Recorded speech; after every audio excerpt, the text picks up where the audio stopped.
Glede na to, da ste oziroma da boste nastopili s funkcijo novega rektorja, se lahko na kratko, mogoče v 2 stavkih predstavite, da bodo študentje sploh vedeli, kdo ste? Sem v prvi vrsti človek. Poskušam razumeti to življenje in mislim, da je ena bistvenih vlog človeka spoznavati ali pa ciljev in nalog. In to se nekako da najboljše delati prav na univerzi. Morda sem se zato odločil za tako pot, sicer pa sem profesor za gradbeno in prometno informatiko na Fakulteti za gradbeništvo, zavzet kolesar in sploh pristaš nekega trajnostnega razvoja družbe, človeštva. Kaj naj še rečem? Igram kontrabas, ampak boljše, da me nihče ne sliši pri tem. V svojem programu obljubljate spremembe, ne? Tudi vaša spletna stran govori za svobodno univerzo, pa me zanima, kako želite vi to udejanjiti, o kakšnih spremembah govorite in pa kako si vi predstavljate svobodno univerzo? Ja, malo sem že načel ta del v prejšnjem odgovoru. Torej, glavni del je pravzaprav težko opisati. Glavni temelj dobre univerze je res ena taka zdrava atmosfera, ki temelji na spoštovanju, na iskrenosti, na resnicoljubnosti, na radovednosti nenazadnje. In to je nekaj, kar se ne da zapovedati z nobenim dokumentom, z nobenim statutom.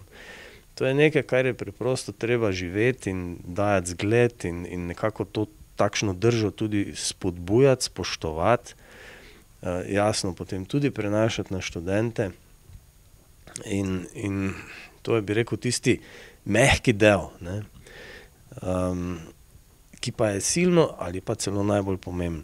Prorektor študent je predvsem pred drugim krogom proti vam, bi rekla, imel veliko protikampanjo, pa tudi pred prvim krogom vam študentski svet ni dal podpore. Pa me zanima, kako si predstavljate sodelovanje z njim, pa sploh kako komentirate to? Ja, jaz pravzaprav mislim, da je človek v tem obdobju študija, čeprav formalno z 18 leti postanemo odrasli, formalno. Mislim, da pravzaprav ene take zrelosti ne dosežemo tam pred nekim 30 ali malo, ali še kasneje. Pravzaprav se to nekako pomika naprej in naprej. Včasih so bili mladi ljudje, ko so maturirali zrele osebnosti. Danes pa, kaj vem, je precej drugače. No, malo sem se zdaj zapletel, ampak hočem reči, da so po mojem je bila študentska populacija, torej študentje, ste bili v tem procesu volitev izrabljeni kot orodje. To seveda ni prav. Jaz mislim, da bi, torej seveda študentski sveti imajo pomembno vlogo v odločanju, bolj v smislu, da držijo zrcalo profesorjem, ki nam mora pokazati, kaj je v redu, kaj ni v redu, kaj lahko izboljšamo in pri tem dobro sodelujemo. Ampak ti formalizmi, sploh to, da se zdaj študentski svet mora opredeliti za enega kandidata, se mi zdi neko pretiravanje, ki nima nekega pravega smisla. Prav je, da se študentski svet informira, da se kandidati za rektorja predstavijo, da se postavljajo vprašanja. Ne vidim pa nobene potrebe, da bi se potem moral študentski svet v imenu vseh študentov opredeliti za nekoga. Saj se tudi nobena fakulteta ni vnaprej opredelila. Dobro, ene so predlagale kandidate, ampak to je nekaj drugega. To še zdaleč ne pomeni, da se tista fakulteta potem v celoti opredeli za kandidata.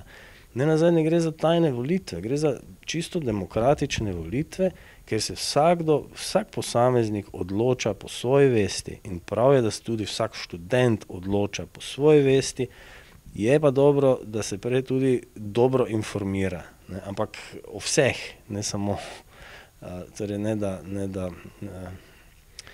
bi tu bile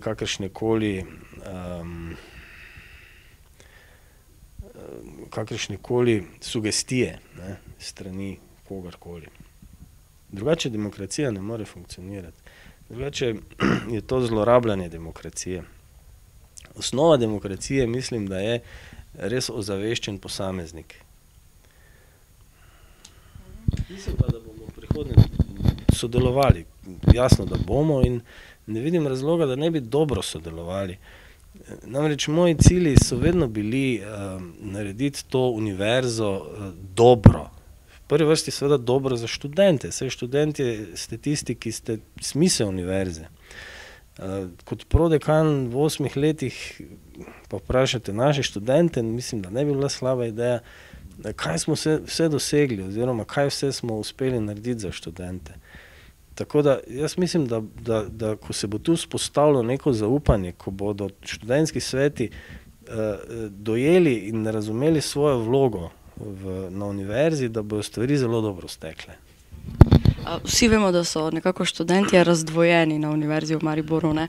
Da sta nekako dva pola, da vsi pripravljajo projekte za študente, delajo enake projekte. Se vam ne zdi, da bi bilo mogoče dobro, da skupaj stopijo, da naredijo in le delajo za ene študente? Pa me zanima, kako se vi mislite lotiti tega? Ja, ena miza okrogla, to je nujno potrebno in se pogovoriti o tem, najprej jasno ponoviti ali pa opredeliti vlogo ene in druge organizacije. Vemo, da so ti vlogi različni. Gre pa v bistvu za iste študente. Eni in drugi delajo za iste študentsko populacijo. In če boste ti dve organizaciji, torej študentski sveti na eni strani, ŠOM na drugi strani, začeli sodelovati, potem mislim, da se študentom na tej univerzi obetajo zelo dobri časi. Pa če lahko za konec še mogoče kratko sporočilo vsem študentom. Vemo, da boste s funkcijo uradno nastopili še naslednjo leto, ampak glede na to, da so prazniki in pa da že vemo, da boste novi rektor, kaj bi sporočili študentom? Kaj bi sporočil študentom? Ja. Maja bo zelo lep mesec in do takrat bom pripravil en dober nagovor za študente.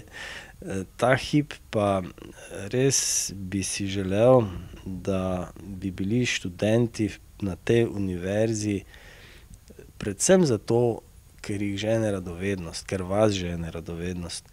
To je najboljši motiv za študij. Kakršenkoli drug motiv potem naredi študij neprijeten, naporen, težaven. Zato iščite to radovednost v sebi in jo ohranjajte, ker z motivacijo je vsak študij lahek.